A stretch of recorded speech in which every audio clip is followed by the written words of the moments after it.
A close partner of Beijing revealed a heavily armed naval platform, showcasing modern missile cells, advanced radar suites, and integrated combat systems designed to project power and strengthen its strategic ties with China.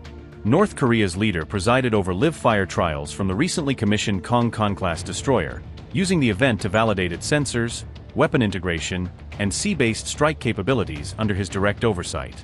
The launch of a long-range missile during the destroyer trials was read by analysts as a deliberate signal intended to deter adversaries and potentially influence regional calculations ahead of any heightened tensions over Taiwan. By publicly demonstrating the vessel's combat systems, Pyongyang appears to be sending a calibrated warning to Washington and allied navies that it is improving its maritime deterrent and can complicate any forward operations in nearby waters. Taipei and its security partners are monitoring the developments with concern, aware that closer military integration between China and aligned states, coupled with new sea-based capabilities, could alter the operational picture around Taiwan and raise the stakes of regional confrontations. A new North Korean destroyer entered its final test phase with a cruise missile launch, as Pyongyang moved to validate the vessel's integrated systems under operational conditions and demonstrate that the platform is nearing full combat readiness. North Korea test-fired a strategic cruise missile from its new 5,000-ton destroyer, using the launch to show the ship can carry and employ long-range strike weapons that extend its navy's reach and complicate regional threat calculations.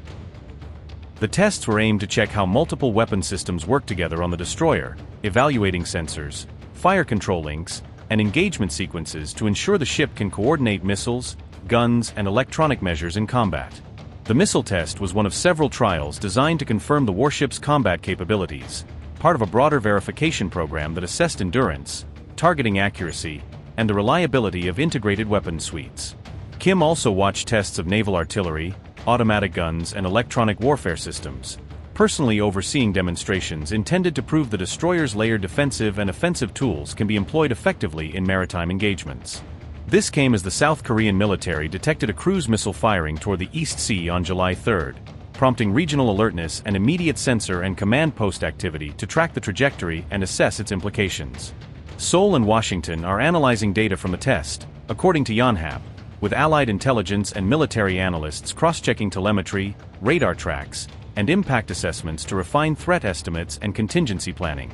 Pyongyang said the drills aimed at strengthening the destroyer's operational readiness for combat, framing the exercises as necessary steps to integrate new capabilities and ensure the vessel can perform reliably under wartime conditions.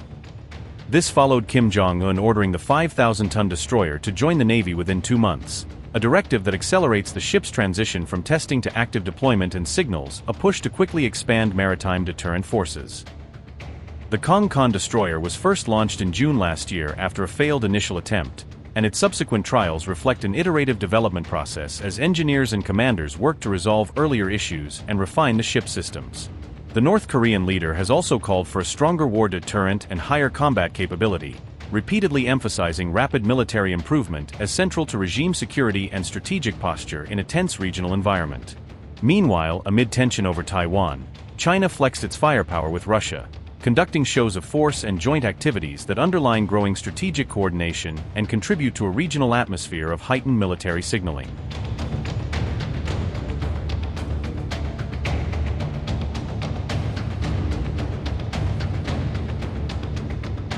Russia and China have launched their joint Maritime Interaction 2026 naval exercises in the Yellow Sea. The joint naval drills are scheduled to run from July 6 to July 13 in waters off the Chinese port city of Qingdao. A Russian Pacific Fleet naval detachment arrived in Qingdao ahead of the official start of the bilateral exercise. Moscow has deployed several warships, a diesel-electric submarine, and a rescue vessel for the week-long drills. The Russian contingent includes the Varyag-guided missile cruiser, the Rezki corvette, and the Ufa diesel submarine. Russia's rescue ship Igor Belousov has also joined the naval task group taking part in the joint exercise. China has committed destroyers, a frigate, a submarine, and multiple support ships to the combined naval drills. The PLA Navy deployed the destroyers Anshan and Kaifeng alongside the frigate Wu for the exercise. China also assigned a Yuan-class submarine along with the Kekik Silihu and Yang Chengdu support ships.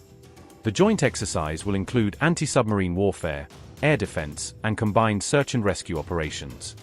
Russian Marines and PLA Navy personnel will also conduct joint artillery firing drills supported by naval aviation.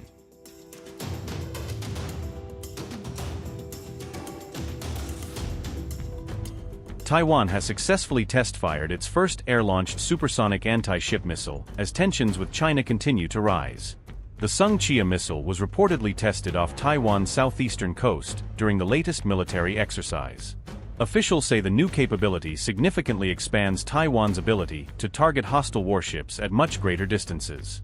The missile is a key component of Taiwan's Falcon program aimed at modernizing its domestically built fighter aircraft. Taiwan's indigenous defense fighters are also being upgraded with AESA radar systems and advanced Sky Sword 2 missiles. Military analysts say the air-launched missile gives Taiwan greater flexibility by allowing attacks from unexpected angles.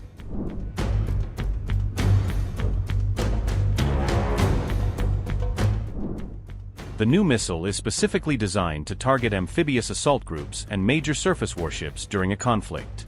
Analysts believe the new capability could complicate any future Chinese invasion plans across the Taiwan Strait. The air-launched missile offers Taiwan a more flexible sea denial option compared to fixed land or ship-based weapons.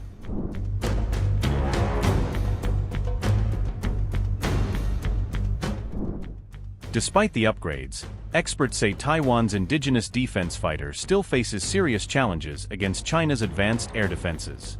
Its limited combat range, lack of stealth features, and vulnerability to Chinese missile systems remain major concerns. Military analysts say the overall balance of power in the Taiwan Strait still heavily favors Beijing. The successful missile test underscores Taiwan's determination to prepare for the possibility of a high-intensity conflict.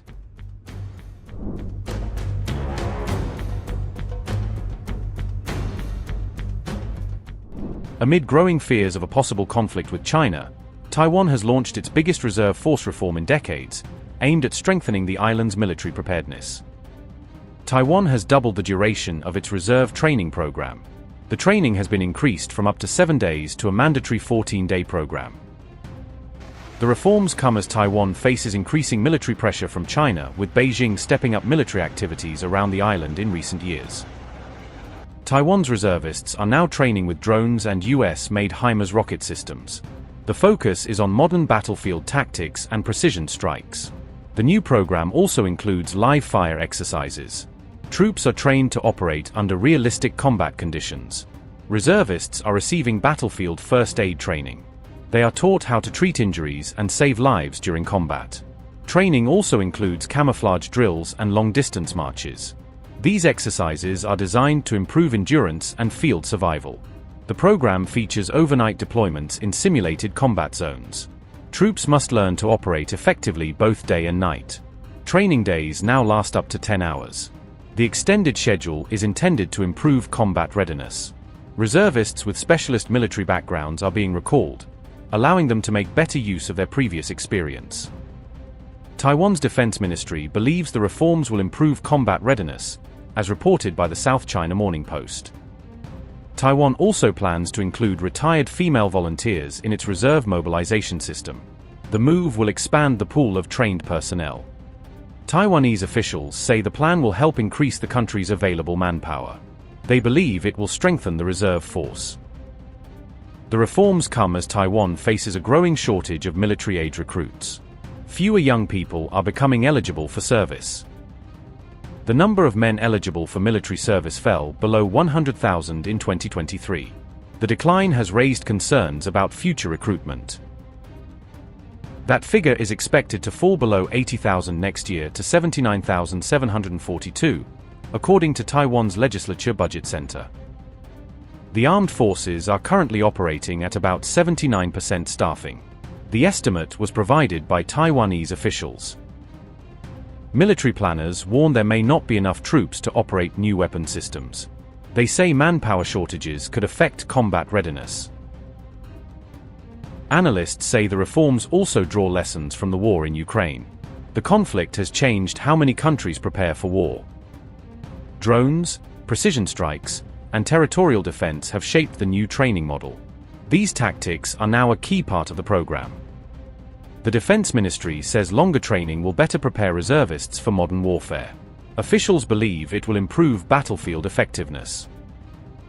But analysts say longer training alone will not solve Taiwan's manpower challenges. They argue that broader recruitment reforms may still be needed.